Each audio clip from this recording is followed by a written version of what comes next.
A day with me as a small printing business owner na laging late sa kanyang shop.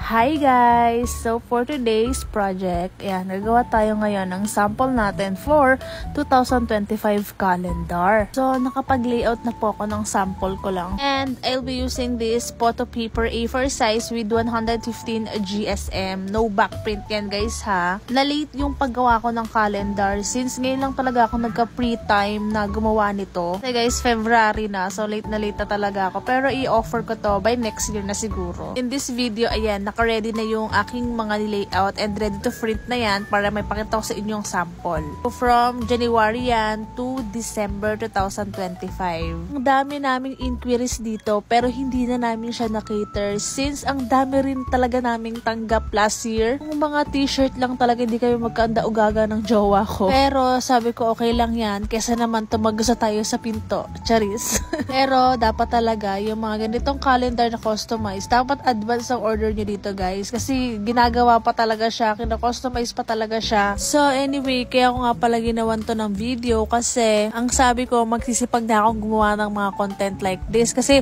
sobrang tambak na po sa kwarto ko ng mga bagong parcel para sa mga upcoming natin na mga bagong i-offer sa shop. Kaya sabi ko kailangan nating videohan to guys kasi kung hindi matatambakan lang ako at matatambakan lang talaga ako dito. At ayan, nakapag-print na ako sa aking pigment printer. So napakaganda talaga ng quality, di ba? You need this puncher. Nakalimutan ko lang yung tawag. Pero sobrang big help talaga nito, guys. Yung size nga pala ng calendar ko here is A5 size. Sa dalawang A4 na photo paper, dalawa na po yung magagawa niya. And then, ipapunch nyo lang yung mga bawat dulo niya. Wala pa kasi ako pambili ng binding machine. Kaya ayan, puncher mo na si bakla. Pero alam nyo, habang ginagawa ko siya, tuwang-tuwa ako kasi parang nahihil yung inner child ko kasi nakakagawa na ako ng mga ganitong klaseng kalendaryo. Actually, hindi lang ganitong kalendaryo yung kaya kong gawin. Kaya ko na rin gumawa kahit sa mga commercial. O diba? Ang cute! And then, after natin na-punch, ayan, meron tayong fold coat dito na 330 GSM with score lines na yan. Para hindi tayo mahirapan. O diba? Yupi-yupi ka na lang dyan ate ko.